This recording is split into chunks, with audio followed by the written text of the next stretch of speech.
So I'm talking about the Battle of Lepanto in 1571. Um, the Turks were roundly and soundly defeated in this great sea battle, and as I've mentioned, it was the very last battle ever where galleys took place in the battle. There's a really famous painting of it, which I think is at Hampton's Court, and it just shows the sea completely covered with galleys, all in combat. Miguel de Cervantes, who wrote the Author Don Quixote, he took part in this battle, and he was wounded and he survived. An interesting touch also on this map, which I think for a map trying to function for military purposes, is the fact that dotted around the standard side. Yeah, there, for example, a deer, another deer, there are deer dotted about all over that map. So it's a rather delightful map, and that is owned and belongs to the British Library, and they were happy for me to reproduce it for my book. Next, this is a map by Christopher Saxon, published in 1575 in the Atlas of the Counties of England and Wales.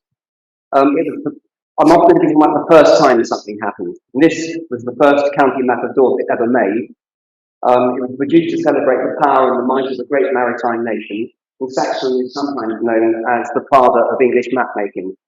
And his success was due to the patronage of Thomas Sexton. He was the master of requests to King Elizabeth I, and there's his coat of arms. If you didn't have patronage, you were doomed to failure. You had to have patronage in order to be successful. Saxon was given an open letter, and this is the wording, to see him conducted unto any tower, castle, high place, or hill to view that country, which is a clear reference to surveying by triangulation, which was a relatively new surveying technique. It was only around about the 1550s that kind of surveying technique, where you had a plane table, you went up onto the church tower, you went onto the hill, you took the angles, and then you started to do all your measurements. You could start to get really quite accurate map making going on. There's a new feature which will reappear on many of the maps. Oh, so I'm going to do this, haven't I? Yeah. And that is the lovely decorative title cartouches that you get on the map. They've got this lovely strap work that you can see all around there.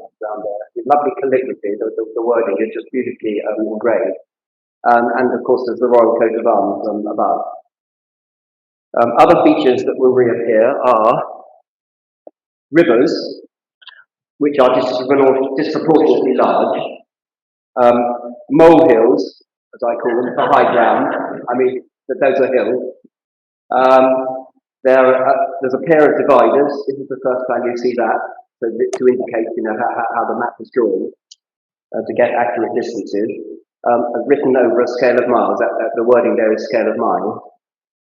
You've got ships. You've got monsters somewhere. Can't see them actually, but there is a monster there somewhere. You're going to see a better monster in a bit on another map. And curiously, Dorset looked protruding like the head of a tortoise into Devon. In 1844, the boundaries were reorganised so that some of what was in Devon came into Dorset, and some of what was in Dorset, for example, that strange little bit sticking out there, that became Devon. That was in 1844, and then in the 1890s there was a further reorganisation. And of course, as you know, in the 1970s, Bournemouth and Christchurch came in from Hampshire into Dorset. But as yet there are no roads, and that's an intriguing one because that's going to last a little while, the fact that there were no roads shown on the map. This is a map with quite a different purpose. It's an estate map drawn by Ralph Creswell in 1586. The whole survey consists of a number of detailed maps, and this is the general map of the Isle of Purbeck. Ower, just there, where is it? About there, was the principal port for the export of Purbeck limestone and marble, which went all over England and Europe for things like fonts and tombstones and coffin slabs. And much of the marble went to London, for example, to Paul's Cathedral. London's debt to Purbeck was paid back in the 19th century when the Mercer's Hall, which was in London, was taken down stone by stone and rebuilt in Swanage as the facade to what is now the town hall there. So the stone went from Dorset up to London, back down to Dorset again, which is rather nice. The little inset cartouche I like because it delineates the bounds of the estate. And I'm going to just read out the quaint language that's used there. The bounds of the said island goeth and doth extend from a way lying betwixt Flowersbury and a wood called the Whitway, and from thence to Ludgerford, and from thence to Wareham Bridge, and so still from thence by the seaside toward the east to a place called Sutherland Castle, and from thence continually by the sea coast unto St Albans Chapel, and so still by the sea coast westward until you come again to the said place of Clarensbury aforesaid. Well, there's rather lovely language being used to describe the bounds of this estate. Regarding Poole, there's a document emanating from the borough, which was 5 years prior to this, in 1581, complaining how the governor of Frankside, that's Francie, and this is the wording, how the governor of Frankside doth molest the inhabitants of the town, and will not suffer them to pass any persons from North Avon Point, but doth threaten them to shoot at them, and violently doth take their money from them, which is not only a great hindrance to poor men that were wont to gain that ways, but also an infringing of our liberties. I've no idea how that was resolved, but that's really quite an intriguing little insight into what was going on in Poole at that time. Yes, another purpose for a map. This is, well, not so much purpose, but this is intriguing because you're kind of transitional here between that bird's eye map that we saw first of all and the plan maps that we used to, that you see many of around this room. Because you've got partly relief features, for example, Ringsted Bay, you've got cliffs showing, and again, the Chesil Beach and so on down to Portland. On later plan maps, you don't show that kind of relief, you know, it's just literally a plan view of what's being featured. Now, this is the first one to have a compass on it. It's very faint, but there is a cross line like that. That's west to east and north to south. And with the wording, you've got meridians. I'm just pointing to the word meridians. That means that's the noonday sun, so that's the south. You've got the top there, the word terribly faint. I think you can see it in the book just about. But that says septentrion. That's referring to the 7 stars of the great, of the bear, of the great bear in the sky. And then you've got the word over here on the right, orient, the east, and occident, the west. And that continues to match really until for many, many years onwards from there. This map's attributed to Robert Adams. It's not certain it's by him, but it's believed to be by him. He's better known for his depictions of the Battle of the Armada in the same year, 1588, showing the Spanish and English fleets drawn up in an engagement formation off the Dorset coast, which many of you may have seen. You can go online and you can see those maps. Oops, gone too far. This is a very pretty map from Campus Britannia. It's based on Saxon's map. As you can see, it's very, very like it. And therefore, it's not surprisingly similar. And here is the first time that a proper compass rose is shown on a map. And in the bottom right-hand corner, and you see that very same type of compass rose on porcelain maps that were used by sailors back as early as the 1250s, which were maps on vellum and which were used by the sailors. And radiating out from the compass rose on those early sailors' maps are all the lines of, that you can track a course. And then we've got a bit of, look, monster. I mean, sailors in those times really had strong fantasies about sea creatures. I mean, quite rightly so, I think. And they were highly superstitious of what might be lurking in the depths of the ocean. And this one, I think, on the maps that I'm showing you, is perhaps the most fantastic of any that I can say. But look, we've got the dividers, scale of miles, many of the features like the molehills, the twisty rivers, all these little things that were on an earlier map. Here they are shown again. But this is the first time that each county is engraved on a separate sheet in one work. And it displays a high degree of accuracy. This triangulation system of surveying is really, as I said, pretty accurate. Because if you were to take the individual maps in Campus Britannia and you were to piece them together like a jigsaw, you'd have a pretty good approximation to the actual shape of England and Wales. So it's remarkably accurate for the times in which these maps were introduced. This, of course, you'll recognise, John Seed, 1610.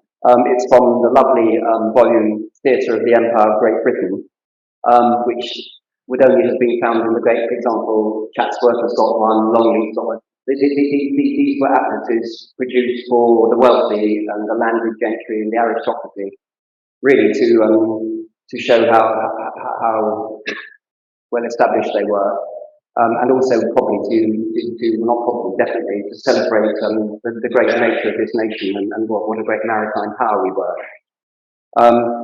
In the corner up there, I think, do I do an inset of it? Yes, I do. This is the very first time, this is the first recorded map of Dorchester, which was up in the corner of the map there, surveyed by Speed himself. It says just underneath here, look, there it says scale of paces. And that means that Speed would have started at a particular, let's say at the top of High West Street, where the roundabout has. He'd have walked all the way down to the far end. He'd have walked all the way back again. He'd have taken the average of his paces, and it would have been pretty much spot on the distance that he was surveying. So when he says a scale of paces, he literally means he walked it to discover just how far it was. As I said, it's really very accurate map of Dorchester. The map also shows, for the first time, we've got coats of arms on the map. That's Bishop Osmond, who was around about 1050. You had a flowering of heraldry around about 1135 on to about later on in that century. And Bishop Osmond, prior to that, he had no coat of arms because there wasn't a system of heraldry taking place. Then you've got further Earls of Dorset. These are Earls of Dorset, some point of the say so. Each of these is coat of arms of a set of Earls of Dorset. Bishop Osmond died in 1099, in fact. Another first on this map is the depiction of hundreds. So each of these lines that delineate an area. A hundred was an administrative and a legal district dating from Saxon times. It consisted of 100, why it's called 100 because it was 100 hides. And a hide was an area that would support one family. And of course, they would vary in size according to the quality of land. So if it was poor quality of land, 100 would be bigger. If it was fine quality land, then the 100 would be smaller. Hence the differing sizes of the 100. You've got an interesting there, the scale of miles, or the scale of English miles is the word that is there. And it raises an interesting question of what constitutes as mile, because there were many different scales of miles in use. The statute mile was established as 1,760 yards in 1593 by Act of Parliament, but it was only adopted really widely once the Ordnance Survey came in. So, a long time later. But it was used intermittently before then, for example, Ogilvy, I'll talk about it in the road map. But the English mile, or a local or customary mile as it's called, it ranged from 2,035 yards to 2,500 yards. And you may be interested to know that there were, this is in Europe now, there were German, Hungarian, Italian and French miles. There was a great mile of 2,430 yards, a middle mile of 2,200, a small mile of 1,830 yards, and Julien's map of France in 1751 had no less than 20 different scales of miles on it. So it did need to be organised and made more consistent. Now, at last, we get to this rather intriguing map that I keep showing you too early on a number of occasions. This is a map with quite a new purpose compared with what we have so far. It covers parts of at least 2 counties, and this is the first map to illustrate an author's poetic work. It comes from Michael Drayton's Flowery Discourse of Polyolbion. We have a fanciful and far from geographically accurate depiction of twisting rivers imbued with female personification in the form of naiads on the rivers. The sources of the rivers are small cherubs pouring water out of pitchers. And particularly impressive, I think, is the goddess on the Isle of Wight, who's bedecked with an ornate headdress. So, really, and I just love to see the wavy lines of the sea. I think that's just beautifully engraved.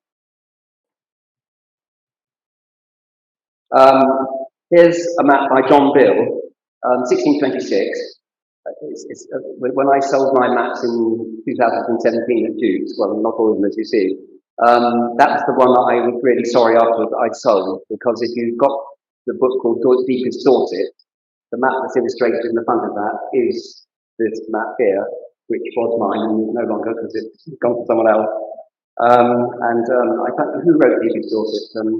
She's a lovely journalist lady. Anyway, when I was talking to her and she was giving a talk about the book, she said, if only I'd known about your auction, she said, I'd have gone and I'd have bought it. Because, there it is. It's no doubt. It's from the abridgment of Camden, Britannia. It's one of the clearest and rarest maps in the lecture. There was only ever one edition of this atlas in 1526, that was it. Mostly atlases went into many editions, but not that one. And there's only two names engraved on the sea, which is quite unusual. Usually you see lots of different names, both Sandsfoot Castle and Portland Castle. But it's got all the usual things, the strap work around the cartouche, the pair of dividers, the scale of miles. And what is new on this is that it's got these longitude and latitude markings on it across the bottom and up the side, and that's the first time that occurs on this map. This map comes just 4 years after Abraham Case introduced button making to Shaftesbury from the continent, and a text from this time describes, and here's the wording: many sweet and fresh running springs forming rivers whose mouths are harbours, whereby vessels of burden discharge their rich treasures, and the sea, which with open hand distributed her gifts all along the south of its shore. Well, the rich treasures were chiefly cargoes of textiles. There was a healthy trade in woolen cloth, duck for sailors' uniforms, Holland, which was of course linen, imported from Rotterdam, and Lockgram, which was linen for furnishing and decorating from Morlaix in France. Here is a map from a direction for the English traveller, and it's the first map of Dorset to have a distance table, as one saw on road maps right up to relatively recent times, and now we all use sat-nav and Waze and things. But, within memory, and we were given maps by the AA for a journey, and you had a distance table really very like that in the corner of the map. And it takes up a substantial part of this map too, because really the county of Dorset takes pretty sort of small importance in this view here, because this goes right up to Malmesbury, up in the north. And I think that's an indication of how important the wool trade was, because wool would come down to the county, down to the coast for export. So yes, a rather lovely. Just a little bit more about the products. In the 17th century, sailcloth was made in Bedminster and Burton Bradstock.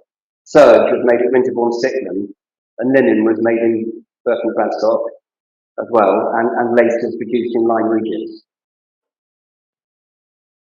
Now here, this is from Johan Blau's Atlas Novus, a Dutch map maker. It's one of the most profusely decorated and most finely engraved of all Dorset maps. In fact, my publisher, David Beaton, of Dorset Press, he decided to use that cartouche there for the front cover of the book, which I think worked very successfully. And it shows bales of wool and hemp either side of the cartouche to indicate how important those products were for us in this county.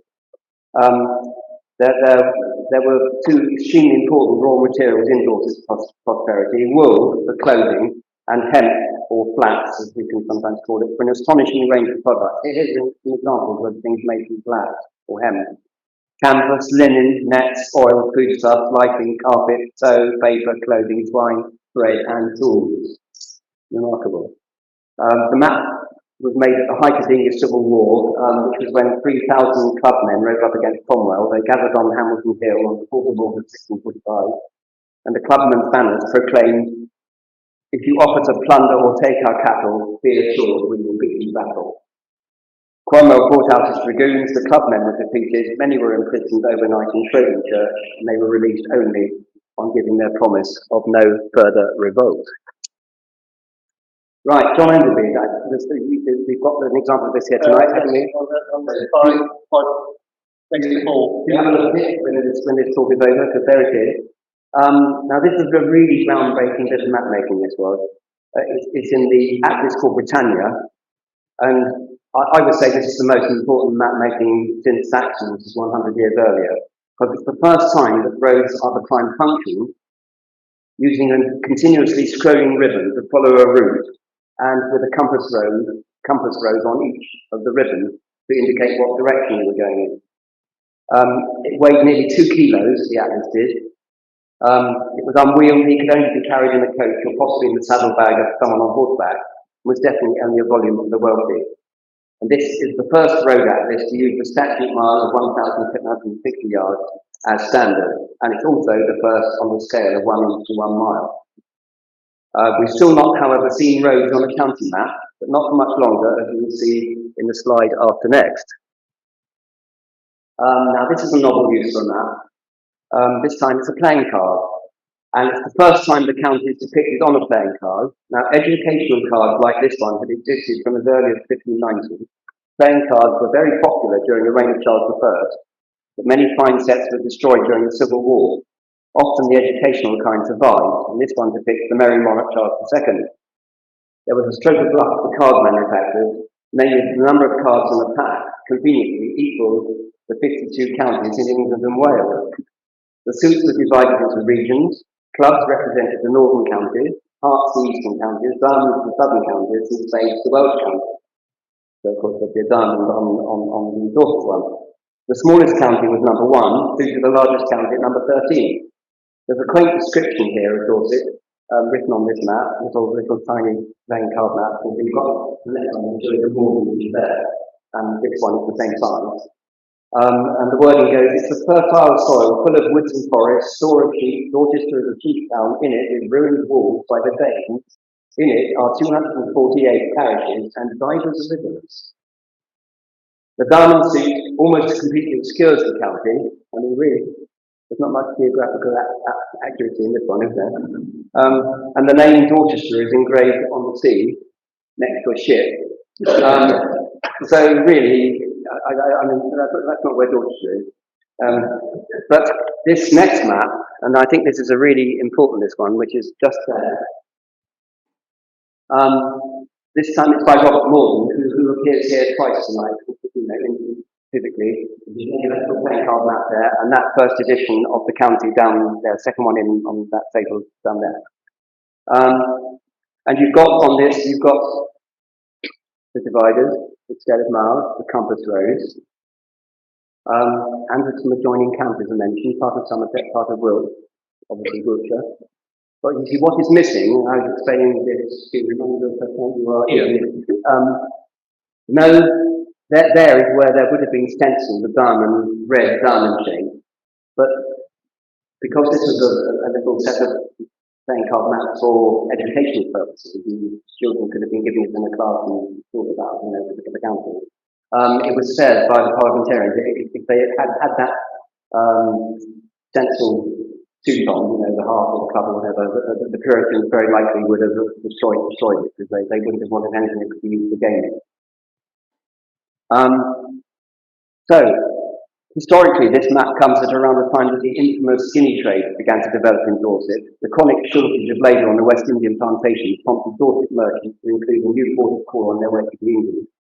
And instead of sailing directly to Jamaica and trading their woolens and silks directly with sugar and spices, they called first at Guinea in Africa and traded their goods to slaves, then traded the slaves for the products that they brought back to Lyme Regis in Jamaica. And no one in Dorset saw that second side of the triangle, the slave route, and it passed by largely unnoticed at the time. It's now called The Forgotten Trade, which is actually the title of a book that's well worth reading by an author called Nigel Tattersfield, which is all about that terrible trade. We hear much about it these days because we're trying to make reparations for the harm that we did in those days. This is, well, I think it's strange that nearly 45 years elapsed after Ogilvy's innovative strip road map that we saw earlier, before a pocket road atlas was produced. And this one is called Britannia Depictor, or Ogilvy Improved.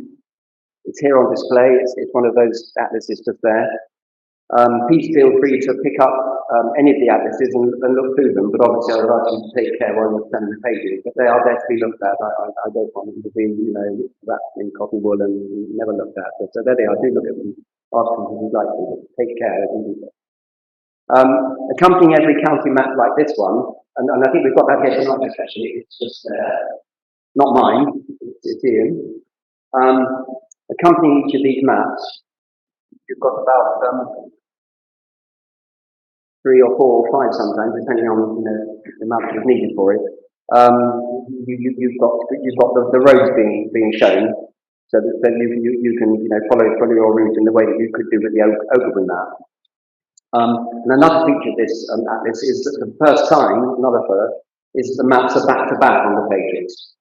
Prior to this, maps were all printed either with a blank side or that earlier map that you saw from Canada Britannia.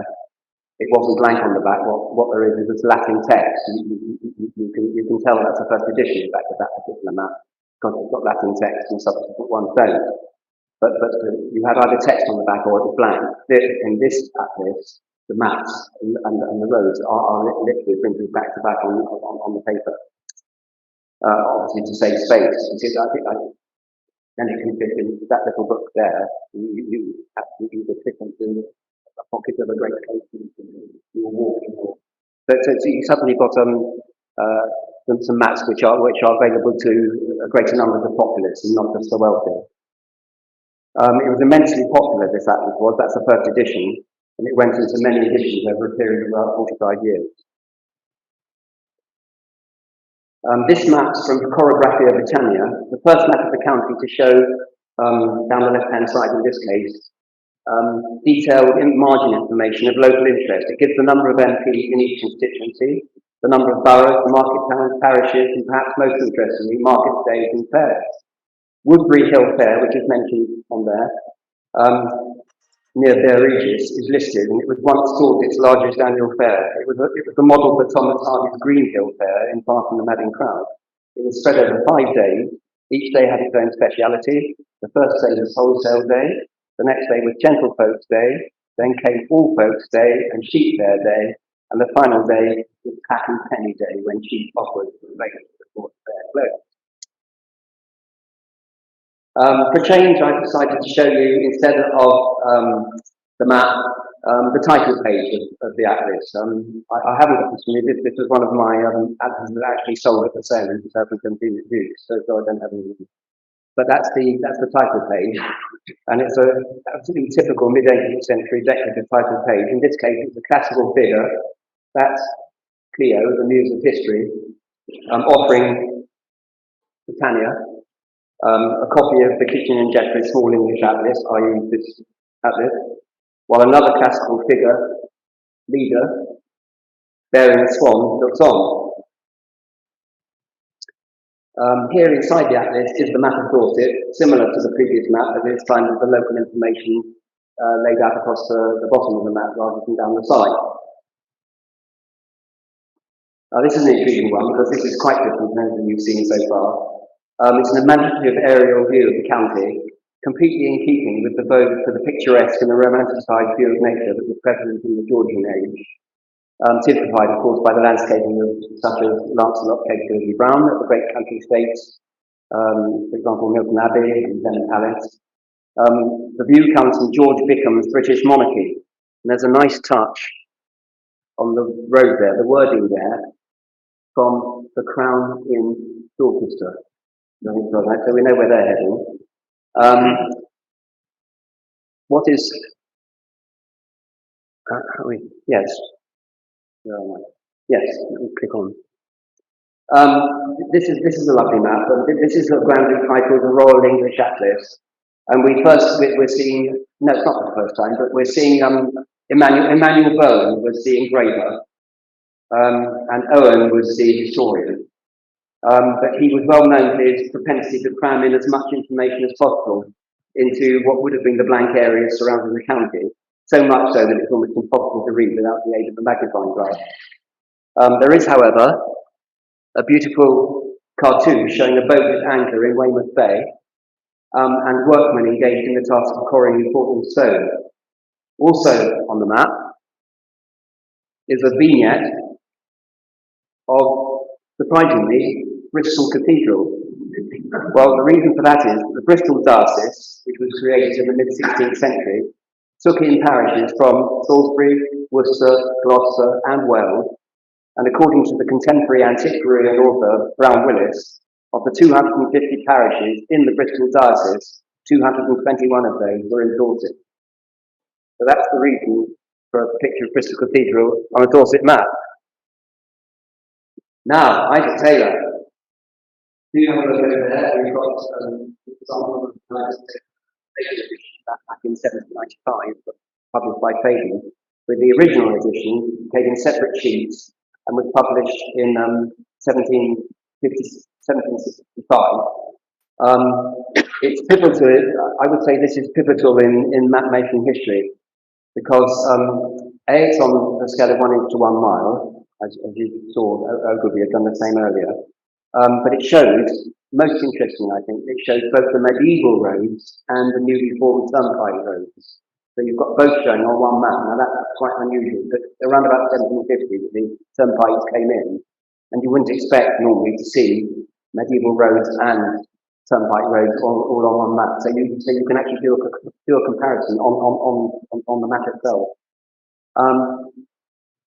Now, what am I going to move on to? We've got Lardard Castle, of course. There are several cartouches around the edges of the map showing different things, but this is Lardard Castle here. An intriguing point on this map, I feel, is the wording, if I can find it. It says Canton 1756, just there, I think is where it says it. And that's referring to General James Wolfe, because he trained his troops. They were camped there, and he trained his troops on Hamilton Hill in order that when they got to Quebec, they'd be able to storm the heights of Abraham and be used to going up on steep-sided slopes in order to take that city. He went down in history for his success in this endeavour, but he lost his life in the process. He was only 32. And on this map again is a detail of the notoriously dangerous coast of Cheville, all the way down here. And each of these is details of a shipwreck. I'm going to home in on that one there, because the caption there reads, "Here, £30,000 of safe Alpha." This was a wreck of the Hope, which went down in 1748. Well, that scant account disguises the real nature of the event, namely that she carried £50,000 worth of gold coins, that 300 people descended on the beach, and that it took 10 days for the customs men to restore order, supported by the militia. Well, that's what they did. The record, we hear it more in Cornwall, don't we, really? But it happened here in Dorset. And incidentally, note the ornate compass rose with cherubs below the wind around the edges of the compass rose. But also we've got, next picture. This is foreshadowing the Ordnance Survey, I feel. Because here you've got a rather ornate cartouche, however, with headed characters, and of course these are pretty much what we would call now on an Ordnance Survey, like the conventional signs. So they show you windmills and farmhouses and different things like that, beacon, water mills, it's all on there. And you can just sort of see the Ordnance Survey in the making with that on Isaac Taylor's map. Here we've got a map by John Carey, that's here tonight in one of these atlases. It's from the Traveller's Companion, and John Carey really heralded a new era of accurate surveying and high quality engraving, which was to be the hallmark of the next century, which to my mind makes his spelling error on it all the more surprising, because if you look up there, that is spelled Engaver. So the engraver has missed out the first R of the word engraver. That appeared on that first, this is the first edition of that map. I can assure you that the many editions that followed, that was rectified. So that's an absolutely surefire case of that being a first edition with the misspelling up there.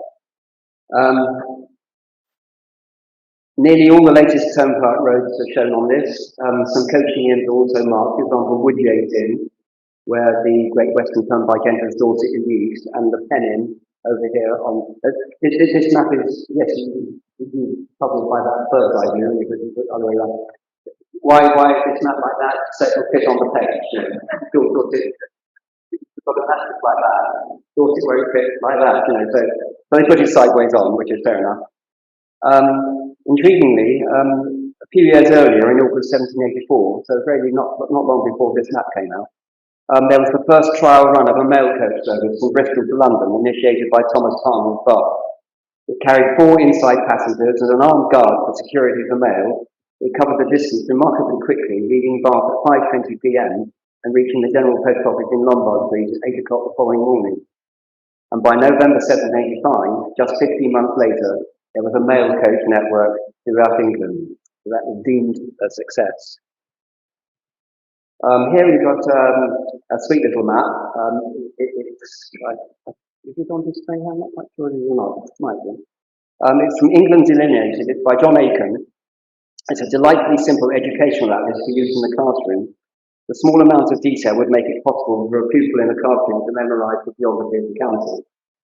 Purbeck Isle looks truly insular, since Luxford Lake pretty much goes from there to the coast, and so thus making it pretty much an island, hence the wording Purbeck Isle. We've got a town plan here now. This is from Hudson City of Dorset. This town plan of Weymouth shows the newly constructed bats, as they were called, and also some bathing machines work on the beach.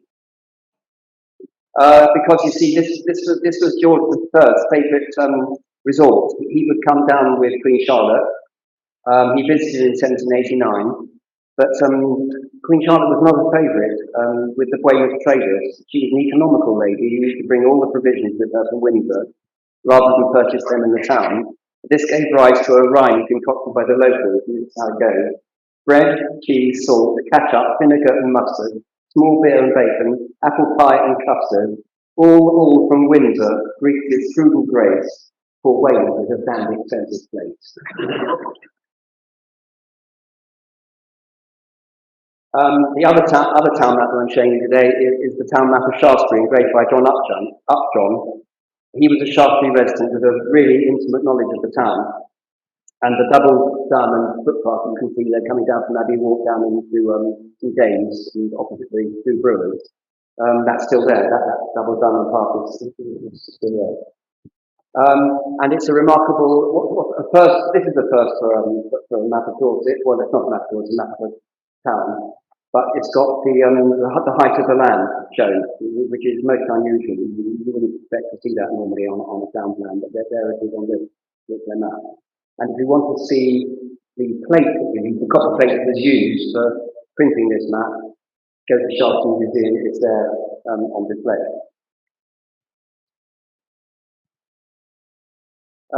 This is another estate. We had Treswell's estate map earlier, and now we've got another estate map. Belonging to land belonging to a remarkable man called Thomas Hollis. He's given quite big mention in Hutchins' History of Dorset. He was a staunch Whig and benefactor of Harvard University. He named his farms and fields according to his Republican sentiments, such as New England, Boston, Massachusetts, Avon, Revolution, William III, Settlement, and Hanover. And he named one wood Stuart, deriving anti-Jacobite satisfaction by beheading at every time he coppers it. He loved his farm at Corscombe, which interestingly, I was playing golf at the course over at West Bay just on Sunday, and I decided to come back to country, and I came through Corscombe and Horsop, where the quiet rooms used to be, and so on. And it was fascinating to me because I'd never done that before. I'd written about Corscombe in my book, but I'd never actually been there. But I was there on Sunday. He described the earth at Earlish Farm, which was his farm there, as sweet as a nosegay. He died quite suddenly in 1774 whilst giving instructions to his farm workers. He previously ordered that in the event of his death, this is his wording, my corpse to be deposited in a grave 10 feet deep, and that the field should be immediately ploughed over, that no trace of the burial place might remain. So his last wishes were carried out to the letter. No one knows the exact location of this remarkable man's remains. Now, the Ordnance Survey. There it is. Have a look at it. The Ordnance Survey began as it meant to go on, and that is with the highest standards of engraving and accuracy. It took many years to complete the full survey of the nation, intended, of course, by what's called Ordnance Survey, principally for military use, just like that first map we saw, in 15, the one commissioned by Henry VIII. It harks, and it indeed harks back to that. The first map of Kent appeared in 1801, and from the start they were folding maps, which was paper on linen, and the map of Dorset was published in 1811. And the detail shows Poole, Harbour and Purbeck here. The wording rope walk which is at Hamworthy, is a reference to the rope-making industry and a reminder of how important it was for the maritime role that Dorset played through the annals of naval history. This lovely bird's eye view is from the Imperial Guide. It tracks the mail coach road from Andover to Weymouth, all that way. And it could well have been used by George III. I can imagine George in his coach coming down to Dorset, perhaps even holding that edition of the Imperial Guide and following his way whilst looking at this lovely, not exactly a map, is it? It's more a sort of depiction of views, isn't it? Clearly on the map, visible on the map, are Salisbury Cathedral, and what else have we got? The Church of St. Peter's the Bulwark in Blandford with the cupola, which was never going to be, it was going to have a spire originally when it was designed by the Bastard brothers, but the cupola was put on a contemporary measure, it's still there. And you've got Branston House and Dorchester Stone and Maiden Castle and Weymouth. This is a sweet little map, John Luffman, from the New Pocket Atlas in Geography England and Wales, a charming education atlas with a new approach to the depiction of each county in a tiny spyglass frame and a charming description below, which I'll read some of it to you now. This county enjoys a mild and wholesome air and a rich and fertile soil, and as far as Blandford, which is one extensive east, Dorset is famous for its woolen manufacture and fine beer. This map's here, the Langley and Belch map, which is over there, from Langley's New County Atlas of England and Wales. It's thoroughly up to date. It's got turnpikes, it's got the mail coach roads, it's got hundreds, it's got liberties, which is another sort of administrative area owned by law, and it's got an explanation of symbols, i.e. conventional times, effectively. The atlas that map appeared in was the last to use copper plates with decorative engraving, because thereafter harder wearing steel plates were used. And of course, you could run off many copies off the steel plate. You could offer the copper plate, which then you could print gradually wore away.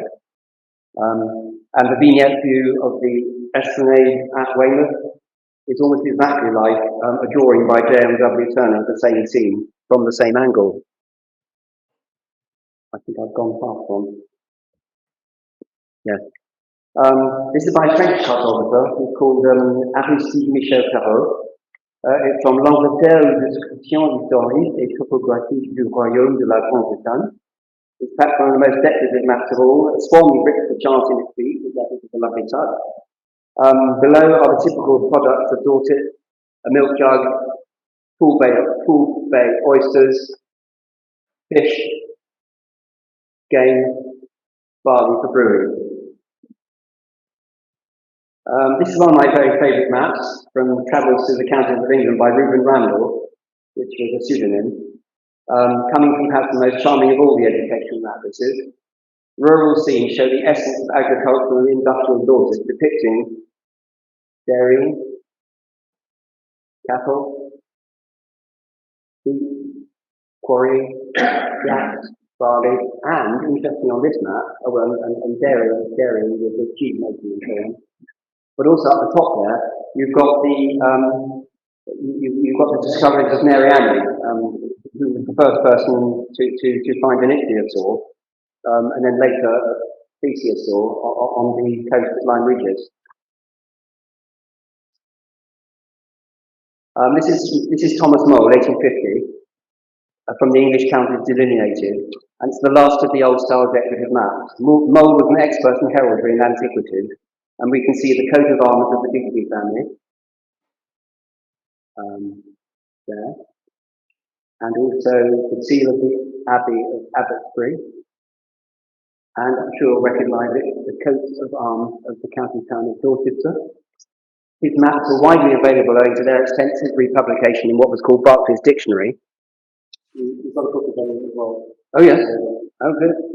And in the corner, you've got that lovely vignette showing Holy Trinity and St James's Church up there on the hill, and a man fishing, looking in the pond. And you've got the seal of St Edward's Abbey, Shaftesbury, also just there. So that's a really beautiful map. But after that date, really maps ceased being decorative in that kind of way. And the map also shows The very first railway in Dorset, built by the Southampton and Dorchester Railway Company, opened in 1847, and there was a proposed branch coming down to Weymouth just there, which was never built, so it never took that route. For me, maps become a bit less interesting to look at by the start of the 20th century because as I said, they're less technical. So I'm showing you the cover of a cycling map instead.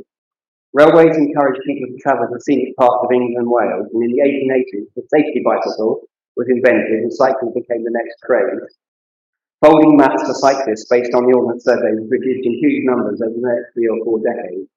And here we have riders dressed in Edwardian garb, and at the top are symbols for danger hills. A single feather pointing down hills that have to be ridden with caution, and a double feather for those that are being dangerous. And our final map, which is over there, a relatively recent map carrying on the tradition of decorative map making is this map of Chillock, drawn by Gillian Moores to celebrate Common Ground's Parish Map Project.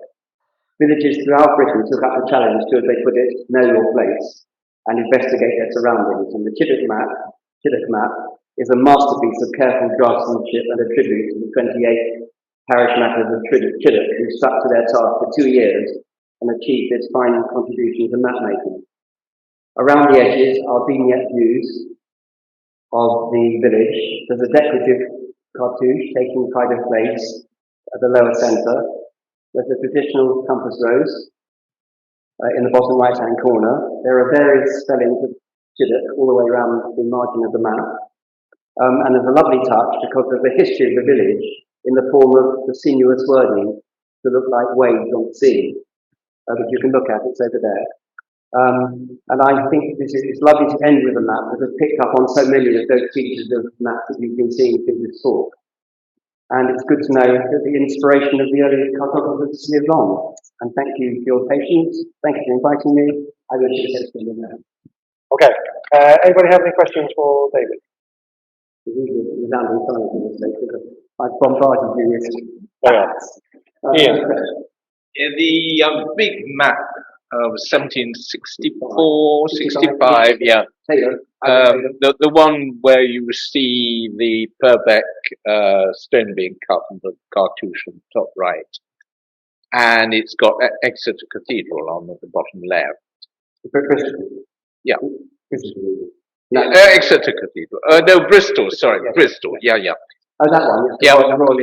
There's a marvellous description of Dorchester in there, of Dorchester products. Do you think you can scroll back to find it? It talks about Dorchester cake and Dorchester ale being the best ale. That's all on the map. Yeah. You won't be able to see it on the map. Ah, okay, yes.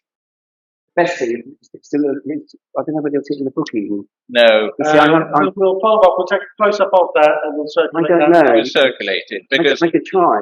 I have been. He really found information on this. Extraordinary information. Yeah. I've been trying to find out what this Dorchester cake was, whether it's actually Dorset cake or whether it was a variant. So anybody who knows, let me know.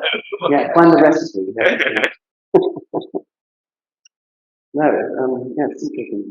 Yeah, thanks for mentioning that. Yes, no, you really, I did, that's one of the maps of Solomon village. Yes, that's right. If you have it in front of you, you can read it all. It's a huge one. But you need pretty much do the magnifying glass. Yeah, you do. Can I ask, would you mind coming up and just speaking into here so everyone can hear you online?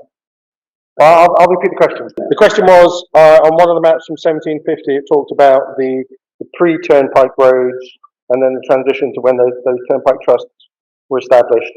Can we see both on the same map? You can't necessarily tell the difference on the map because it's showing both and it's just showing them as roads. However, if you're on the ground looking at today, you can go and see, for example, if you come down the A30 down towards the Sherborne Causeway, where you've got a filling station, it's an Esso station and it sells caravans and things like that. Just before you get to that, you've got a left turn to the orchards. Cherry orchard it's called, and about half a mile down there is what you can see it so clearly the original road, before the Sherborne Causeway was built, before that turnpike, in the 1750s, they were trying to build roads that could actually be travelled on safely and comfortably rather than just bumping along. And that Sherborne Causeway was built to be above the water level, so you could go back and forth, and not be troubled by flooding. But if you go down that little lane I'm talking about, the Cherry Orchard Lane, the original road that came down from Shaftesbury dips down into the valley and cuts across the little lane I'm talking about. And there, about the width of probably this, from that white to this white is the width of it. It's only this width. And so it would have been just for some small car or maybe a horse rider in traffic car. And it's just so clearly medieval road. I mean, one of the best examples I know of, there is actually another one, I think you come from Blackford down towards the road that cuts across the Dorset Maps. And you come up onto the hill before you cut down to that road. And there's another example of a medieval. Am I being heard by these people? Yeah. So on the ground you can see very clearly, but on the map I would say possibly. I mean, let's check. I would say probably not entirely clear which would be which, but I may be wrong on that. We can look. Yes. So it's over there. We can do that in a minute. Yeah. So yes, do read Ronald Good, The Old Road to Dorset. That's where I got a lot of my information from my book. Really superbly researched. He produces a line drawing or lines of roads at the back of the book, which you can trace and then put onto an ordinary survey map and see how things match up. And you really can begin to discover where the old roads were, the medieval roads were, compared with the modern roads that we have today. Can you describe the actual map making process? You talked about the transition from copper plates to steel plates. Were these all engraved back to front? Yeah, yes, something I should have mentioned. All the maps you've seen being engraved with his burin. The burin is the little sort of metal tool we use to begin into the copper or with the steel. Everything in reverse. Everything in reverse. Because when it's printed, it's got to come out the right way round.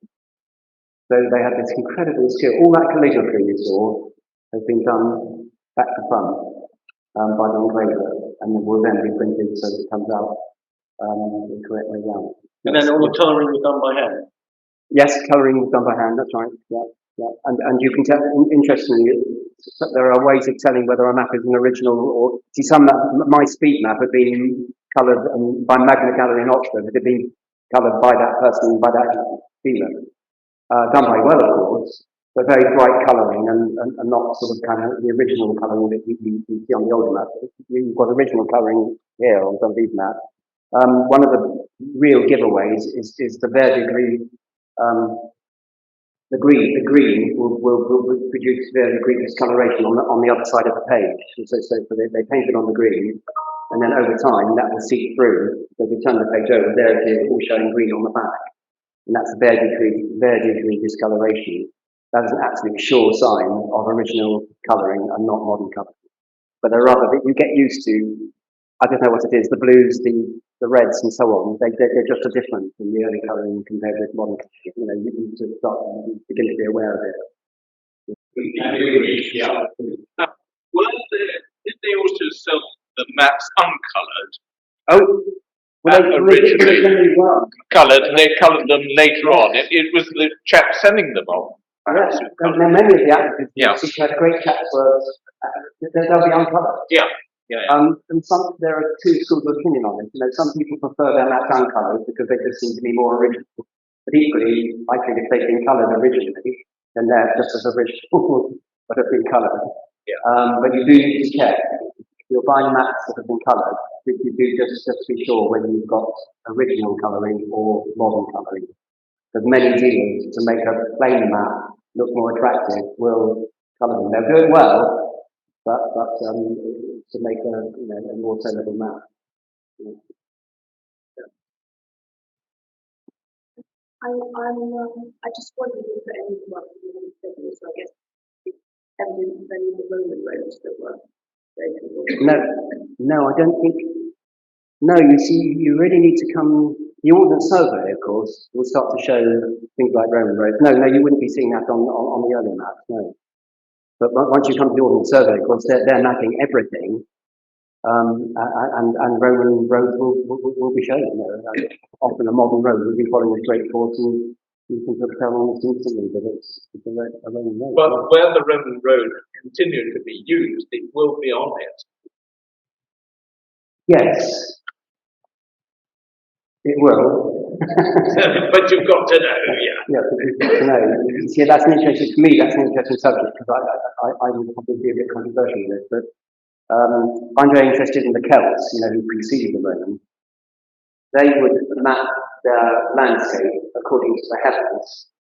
And so, you know, you have points along lines and all this kind of thing, you know, which a lot of people poo-poo ley lines and all this.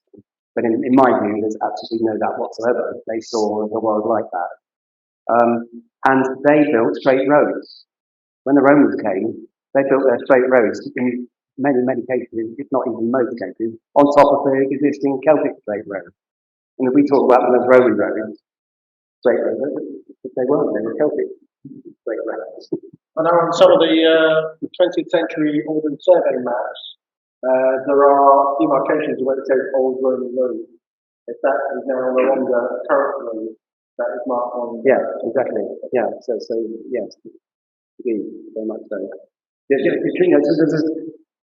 There's a sense of history about it all. That's the key. A short question. You talked about the early maps not showing roads. That's right. Yeah. Kind of why? Because you would have thought what roads are going to be important. I think because they were not when you and I say road, we're thinking of something we can drive along, you know, use conveniently.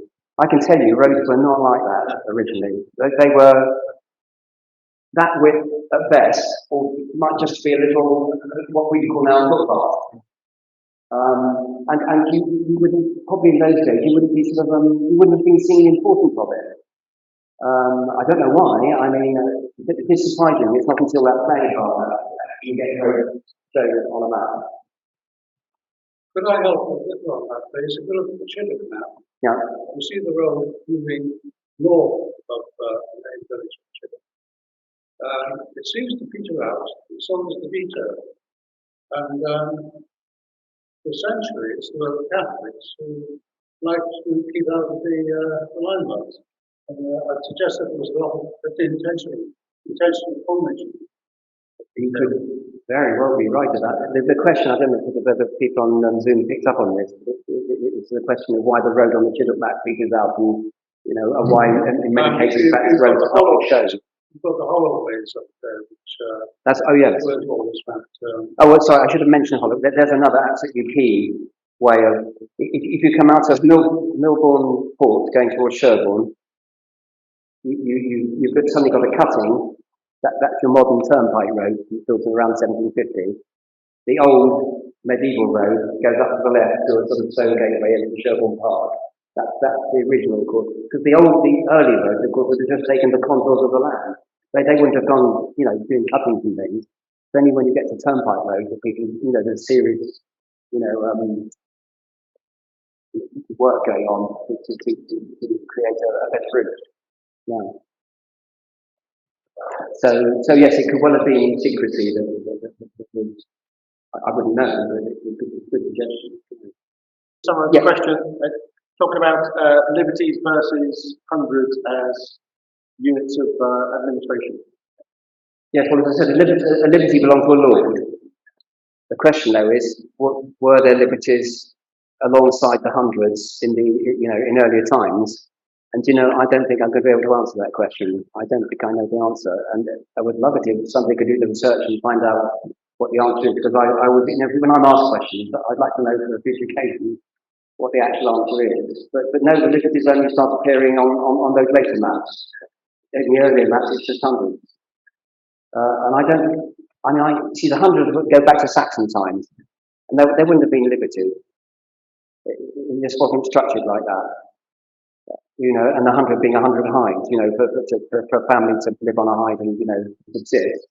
The liberties wouldn't have been part of that structure. So but I don't know the answer. No. When did the limiters start? Well, that's You don't know. That's Right. a good question. Yeah. I've no idea. No, I don't know. No. So somebody please do a little bit of Yeah. research and find out. Well, I think that's a sign of how much you have enjoyed the talk that you clapped before you were asked to. I would like to add my thanks to the speaker for really an incredibly interesting talk that will make me go back and look at my maps, the ones which were too big to bring, in a new light. Is absolutely amazing. I've really enjoyed the evening. Thank you very, very much.